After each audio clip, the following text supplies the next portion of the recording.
Aleluia! Sejam todos muito bem-vindos à nossa reunião de santidade. Espero que você e sua família estejam muito bem. Mas, primeiramente, antes de iniciarmos a nossa reunião, eu gostaria de estar orando juntamente com você e sua família para estar abençoando essa reunião. Porque, na verdade, a gente tem que colocar Cristo como centro e fazer com que ele participe também da nossa reunião.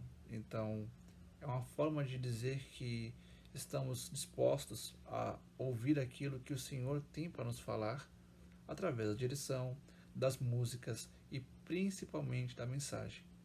Então, feche seus olhos e curve sua cabeça. Oremos. Senhor Pai, muito obrigado por esse dia maravilhoso que o Senhor tem nos proporcionado. Muito obrigado pelas bênçãos e pelos livramentos que o Senhor tem nos dado. Mesmo não sendo merecedores da sua maravilhosa e grandiosa graça, pedimos que o Senhor venha estar juntamente, tanto na parte presencial quanto na parte virtual, com os nossos amigos e amigas e ouvintes.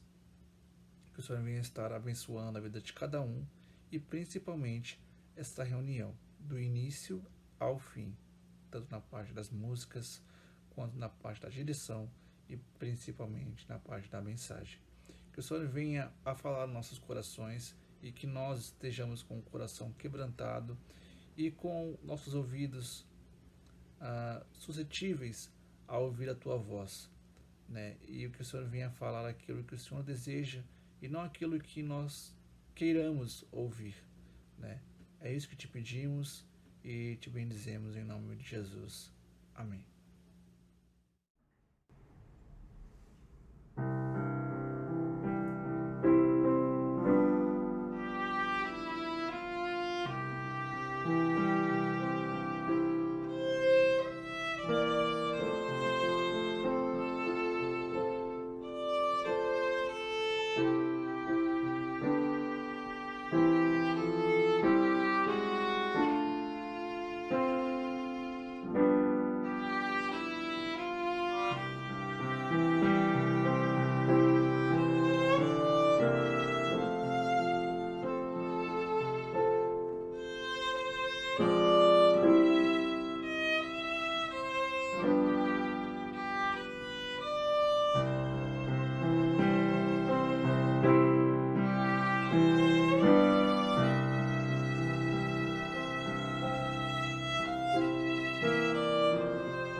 quero ver vocês cantando, hein?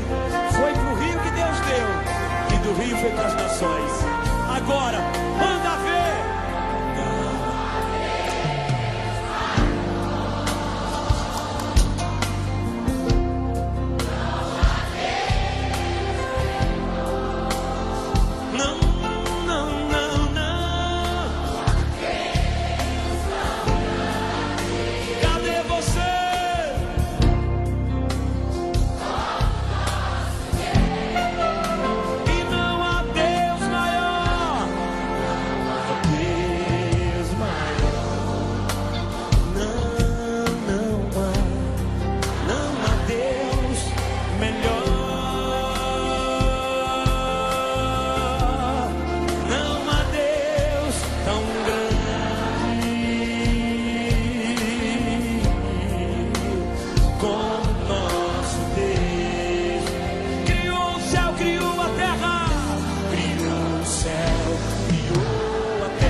E adore ao Senhor assim. Oh, meu Deus mais grande, Deus forte, Deus poderoso, que criou o céu, que criou a terra. Não há esse Deus como comparar a outro Deus. Joga a mão pra cima na honra. Não há Deus. E não há Deus melhor. E não há Deus tão grande como nosso Deus.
Eu tenho um Deus que não vai deixar essa luta me matar, o desespero me tomar. Por mais pressão que seja a situação, o controle ainda está na palma de suas mãos. Eu tenho um Deus que não vai deixar essa luta me matar, o desespero me tomar. Por mais pressão que seja a situação, o controle ainda está na palma de suas mãos. O choro dura uma noite, mas a alegria ela vem pela manhã.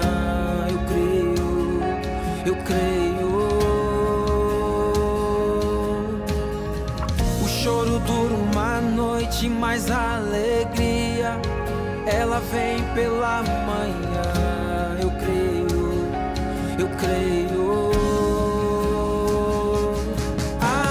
Ainda que a figueira não floresça e não haja fruto na vide, e o produto da oliveira minta, todavia me alegrarei, todavia me alegrarei, todavia me alegrarei.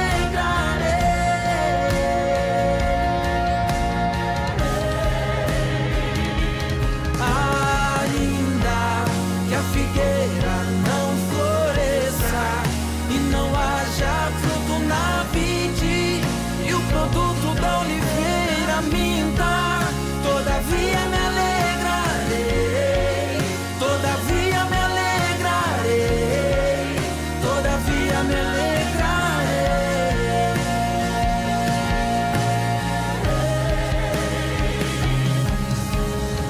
O choro dura uma noite, mas a alegria ela vem pela manhã. Eu creio.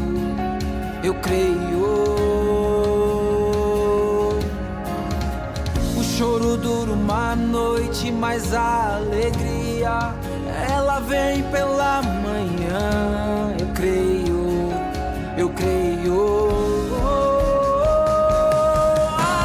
Ainda que a figueira não floresça e não haja fruto na vide, que o produto da oliveira minta, todavia me alegrarei,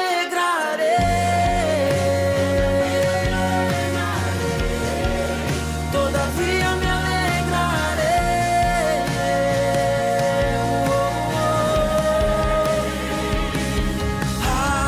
Ainda que a figueira não floresça e não haja fruto na vide, que o produto da oliveira minta, todavia me alegrarei, todavia me alegrarei.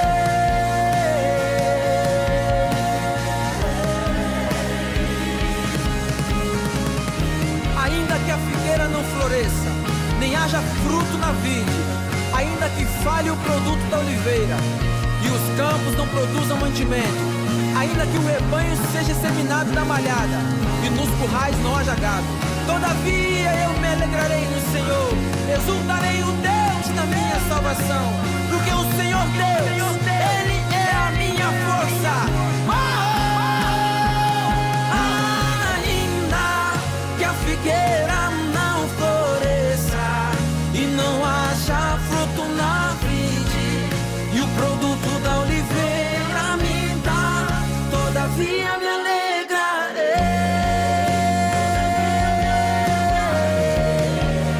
todavia me alegrarei.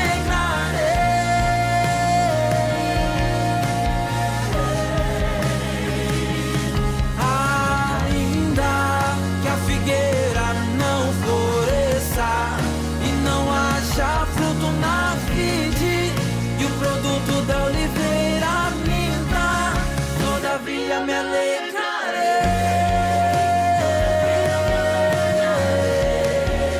todavia me alegrarei.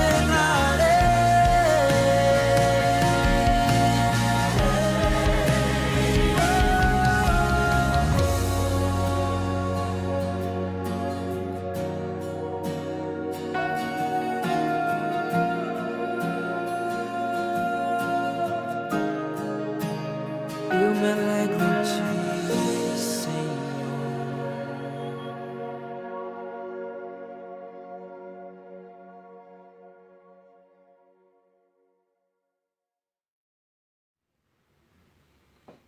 Aleluia! Queremos mais uma vez saudar a cada um de vocês em o nome de Jesus, rogando que a sua bênção esteja sobre a sua palavra à medida em que ela é explicada, à medida em que ela é ouvida, acolhida e em que ela atua através do seu Espírito Santo de maneira poderosa. A leitura de hoje de manhã encontra-se no segundo livro das Crônicas, no capítulo 7, a partir do versículo 11. O rei Salomão, filho do rei Davi, tinha acabado de não apenas construir, mas consagrar o templo na capital, em Jerusalém, e a Escritura assim registra. Versículo 11 do capítulo 7. Assim, Salomão acabou de construir a casa do Senhor e o palácio real. Tudo o que Salomão tinha planejado fazer na casa do Senhor e no seu palácio, ele efetuou com sucesso.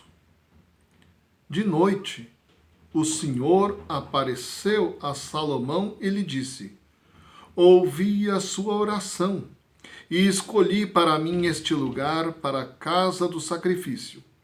Se eu fechar o céu de modo que não haja chuva, ou se ordenar aos gafanhotos que consumam a terra, ou se enviar a peste entre o meu povo, se o meu povo, que se chama pelo meu nome, se humilhar, orar, me buscar e se converter dos seus maus caminhos, eu ouvirei dos céus, perdoarei os seus pecados e sararei a sua terra.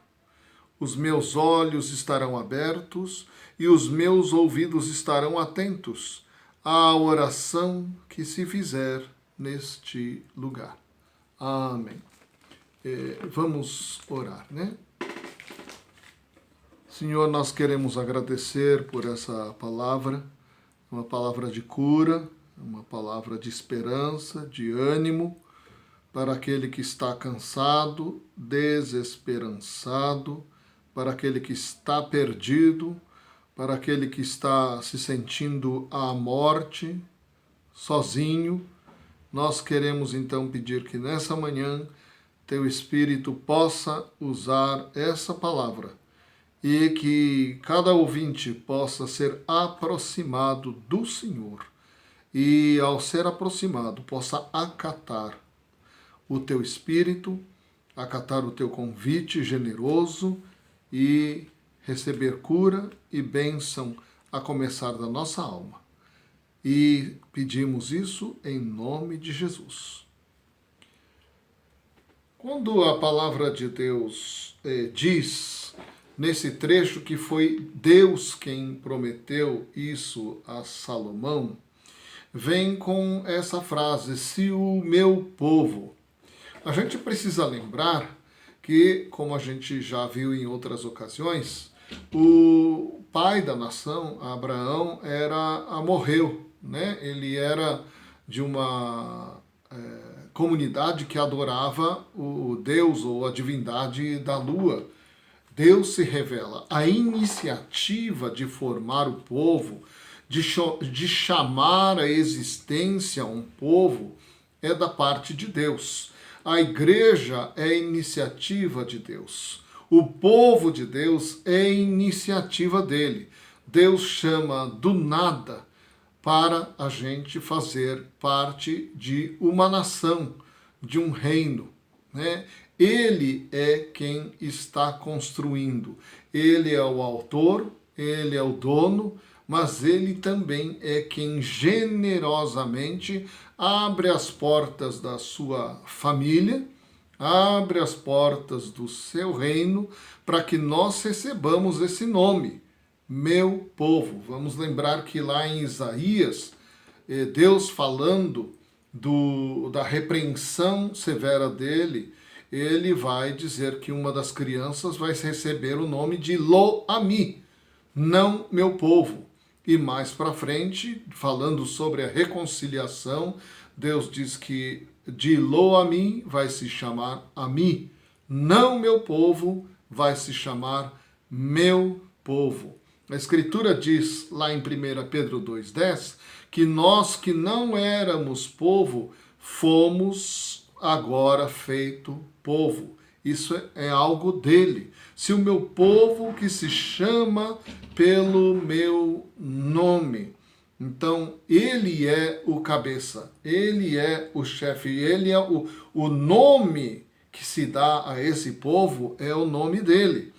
É muito interessante porque nós não somos chamados para sermos pessoas separadas das outras. Nós somos chamados para uma comunidade.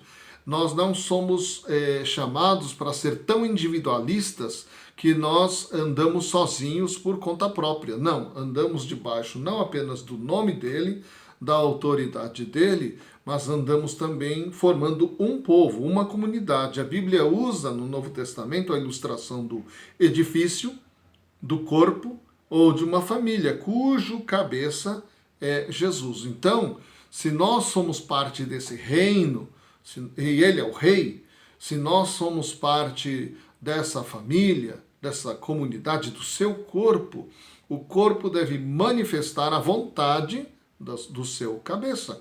O corpo, ou o edifício, ou o reino, deve manifestar os valores do seu rei.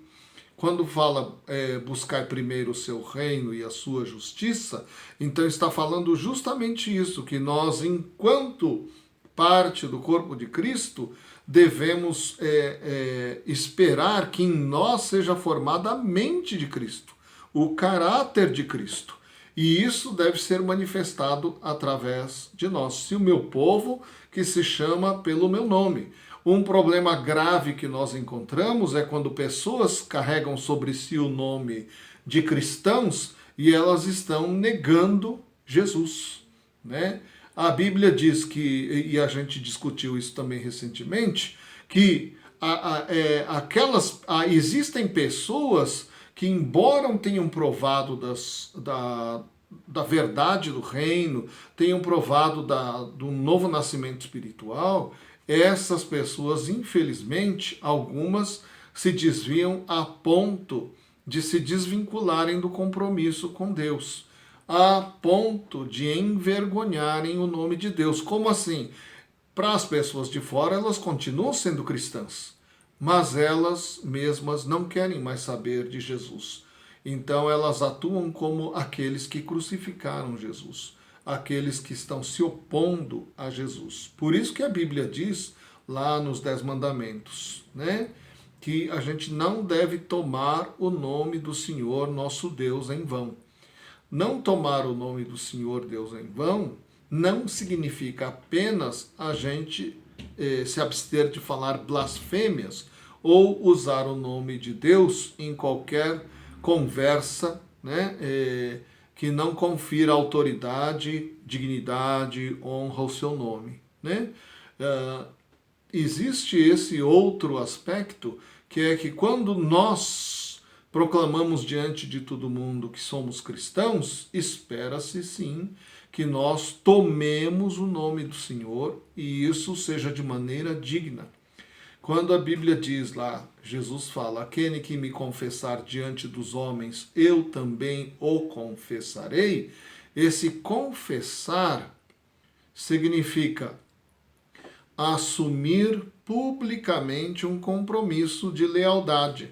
Então, quando alguém, a gente sabe, né, tem pessoas que carregam uma cruz, hoje em dia tem muito boné escrito fé, né, com a forma de uma cruz, ou algum outro escrito, sou de Jesus, nação do Senhor Jesus, né? Quando a pessoa porta o nome de Jesus sobre ela, deve ser de uma maneira que honre a Deus. Quando a gente diz que é cristão, espera-se que nós honremos esse compromisso assumido de lealdade para com Ele, né? Então, muitas vezes a pessoa porta o nome, né? Carrega lá um pingente, um brinco com uma cruz, né? ou com o nome de Jesus, algum símbolo cristão, mas, na verdade, é só algo externo e envergonha a vida da pessoa, o caráter da pessoa, envergonha e nega o nome de Jesus, né? Então, se o meu povo que se chama pelo meu nome, Isso é muito profundo na Escritura, quando fala se chama pelo meu nome.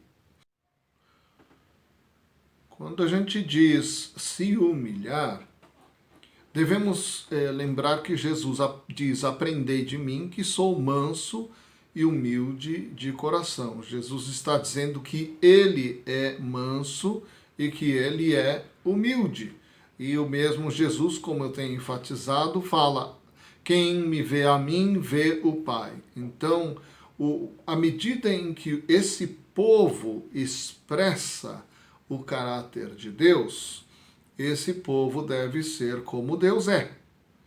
E Deus é, de acordo com o que Jesus diz, manso e humilde.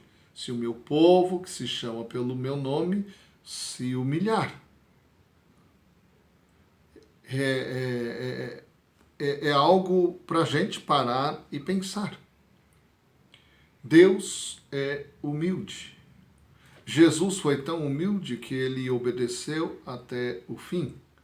E o fim significou para ele a morte de cruz. Né? Não existe crescimento espiritual, não existe continuar a andar com Deus se nossa vida e todas as áreas e cada área de nossa vida não estiverem sujeitas a Deus. Precisa haver submissão da nossa vida para Deus. Isso é humilhar-se. Lembra da figura que Jesus coloca, né? Tomai sobre vós o meu jugo. Jugo é aquela canga, né? Em que tem uma junta de bois ou de outros animais, né? Jumento, cavalo, né? Burro. E vão dois, né? Numa junta, né? de animais, né? Aquela parte que parece um cabide, né? de madeira. O que Jesus está dizendo é assim: olha, o meu jugo é suave, o meu fardo é leve. Né? Vinde a mim, todos os que estáis cansados e sobrecarregados, e eu vos aliviarei. Né? E ele fala, né? Tomai sobre vós o meu jugo, porque o meu jugo é suave. Suave por quê? Quando a gente se sujeita, quando a gente para de brigar, quando a gente para de estar em conflito, quando a gente se entrega. Jesus está dizendo: tomai sobre vós o meu jugo. Quer dizer que quem está no jugo junto comigo é Jesus, e ele deve guiar. Então eu devo estar sujeito a ele de uma maneira que, para onde ele tornar, para onde ele virar, né, eu estou não apenas sensível, eu sei para onde é, mas eu também, além dessa sensibilidade, também estou obediente. Né? Então, esse humilhar implica esse acatar. Orar é voltar-se para Deus. Né? É admitir que a gente, de alguma maneira, se perdeu. E eu e você, seguramente, temos várias ocasiões em que a gente foi andando, até que a gente percebeu: opa! Acho que, infelizmente, isso é maneira de falar, né? Me perdoem aí. Acho que eu me perdi de Deus, acho que eu deixei o Espírito Santo em algum lugar, eu fiquei sozinho e não me apercebi. Então é voltar-se para Deus, para continuar a caminhar com Ele.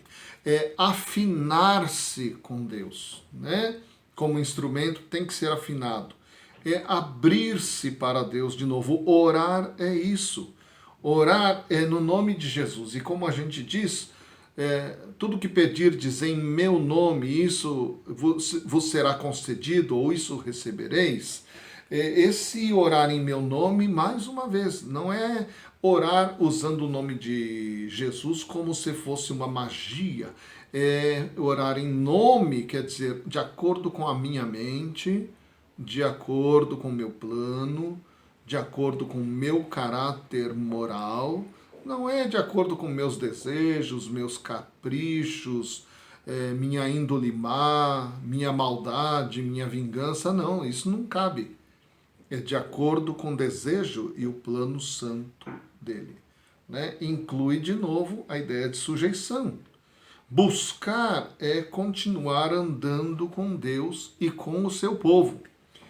Tem gente que fala assim: eu continuo buscando a Deus, mas eu já não vou à igreja nenhuma, não frequento lugar mais nenhum, eu continuo lendo a Bíblia, eu continuo orando, mas a Bíblia diz lá em Hebreus que a gente não deve parar de se congregar. Então, buscar a Deus implica, lembra? Essa passagem que nós estamos meditando agora, fala da inauguração de um templo. O templo não é para um indivíduo, não é Salomão que fez para ele e adorar somente a Deus. Ele abriu para o povo, tem todo um sistema sacerdotal, um sistema levítico, né?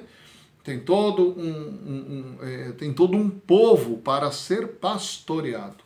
Então, buscar é você persistir, é insistir, é não desistir de andar com Deus como povo. Isso significa não desistir de andar também com o povo.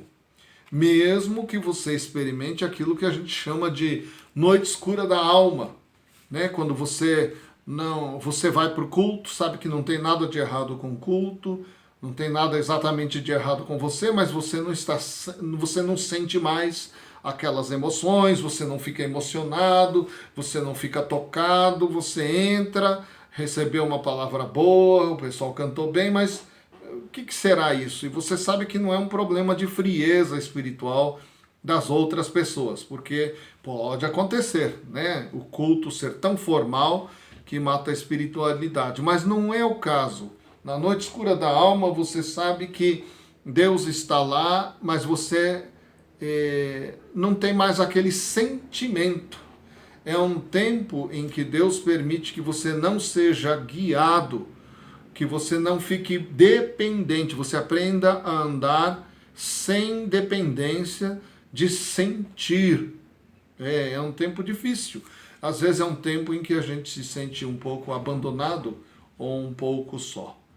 E quando às vezes parece que as circunstâncias não ajudam e negam, mas mesmo assim o objetivo é fazer a gente continuar crendo no caráter.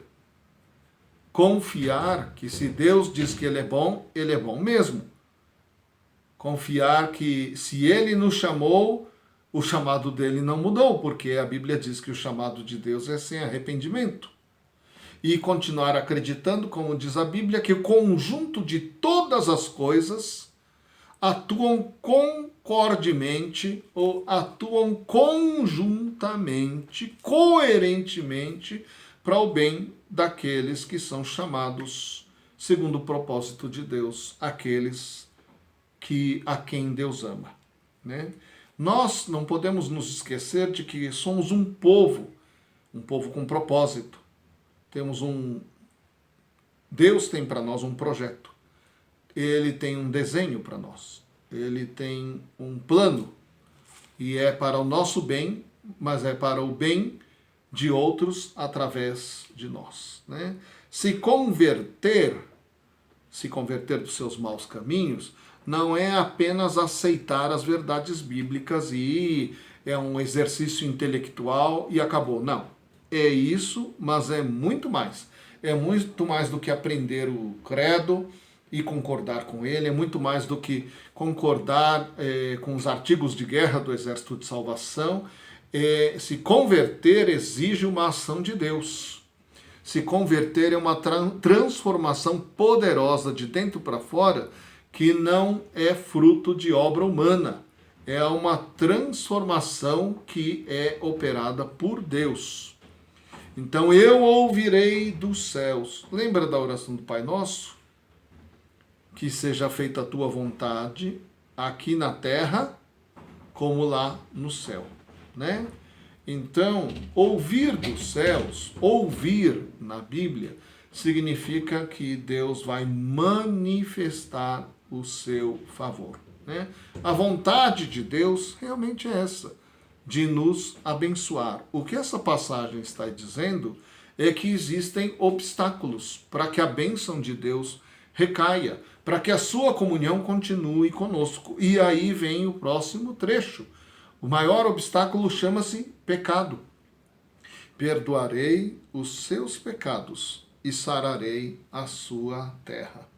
Lá no Gênesis, quando Adão e Eva pecam, a gente não pode esquecer que o ingrediente do pecado é a maldade.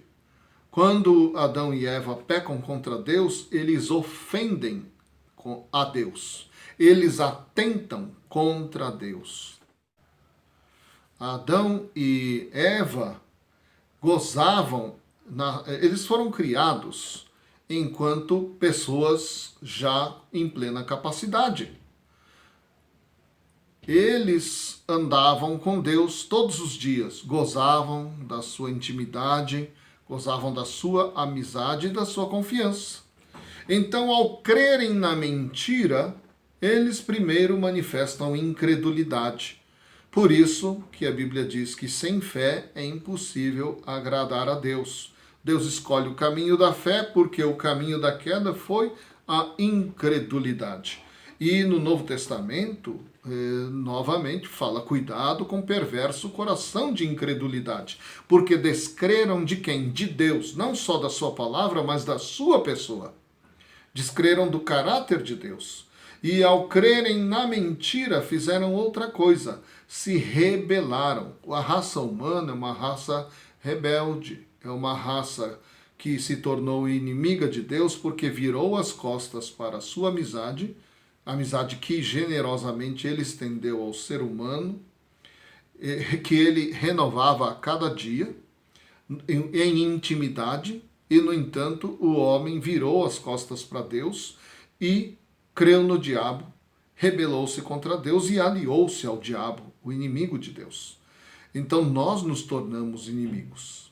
O pecado é uma barreira, fica entre nós e Deus. Então a Bíblia diz: perdoarei os seus pecados e sararei a sua terra. Essa cura, perdoar os pecados, começa de dentro.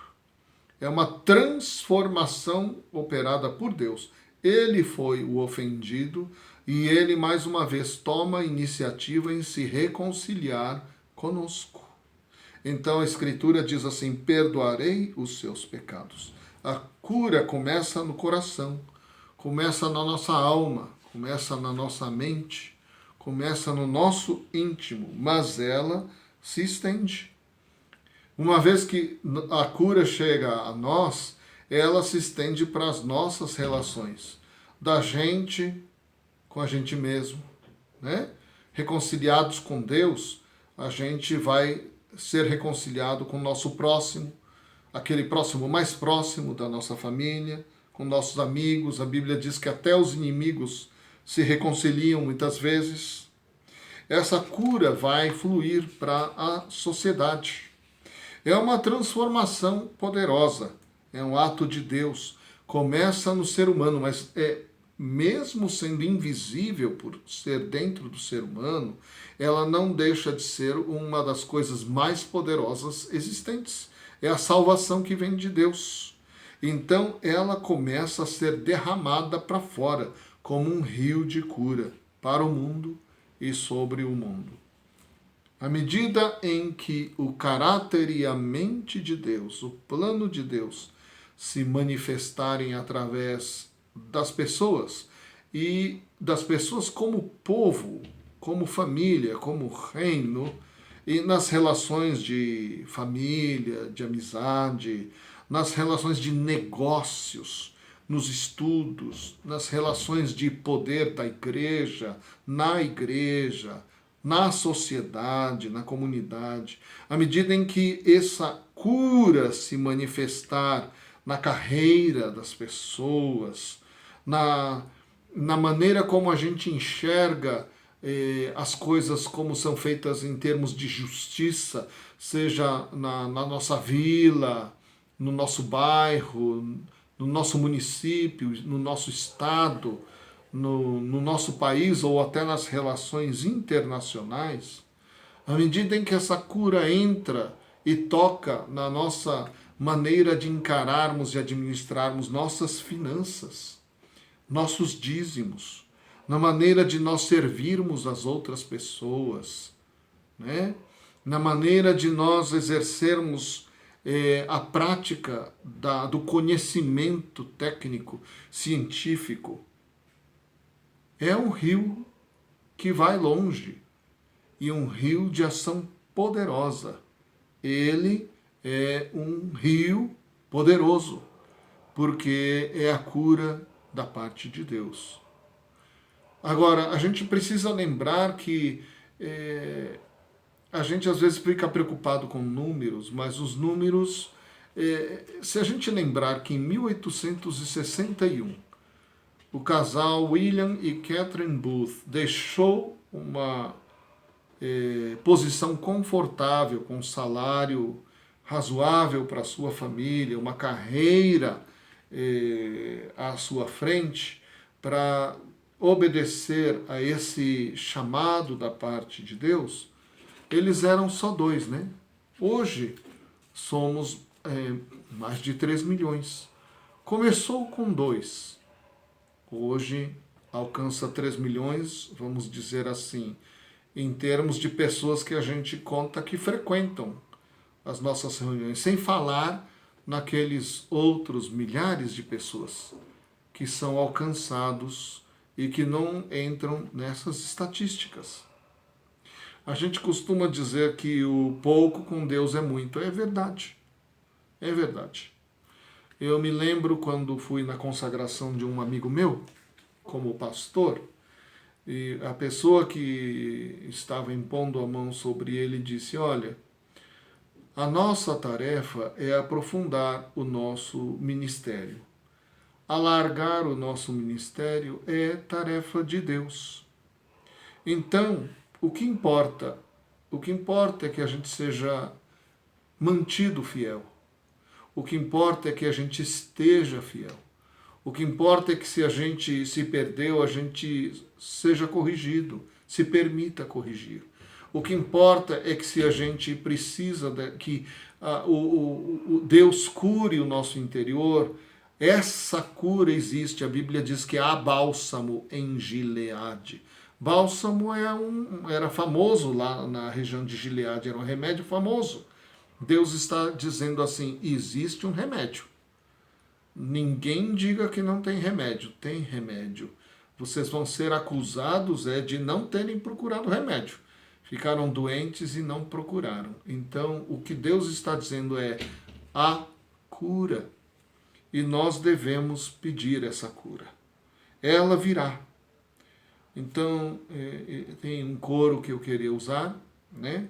Existe um rio, Senhor, e a gente sabe que na Bíblia esse rio é o próprio Deus, é o seu Espírito, que vem banhar, vem limpar, vem inundar, vem curar a nossa vida. Né? Permita que o Espírito de Deus venha sobre você e que Ele limpe,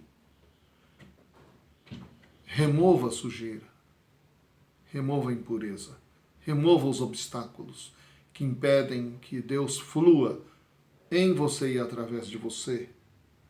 Permita que Deus renove você, refrigere a tua alma, para que não só você seja curado, mas que saia a cura para você e através de você. Se o meu povo, nós estamos tão preocupados às vezes com a gente mesmo, com a nossa família, com alguns amigos, com a igreja, com a nossa sociedade maior.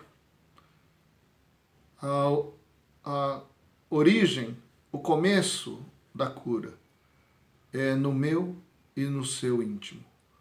Quando Deus tiver liberdade de derramar a sua fonte, o seu rio de cura sobre nós e através de nós.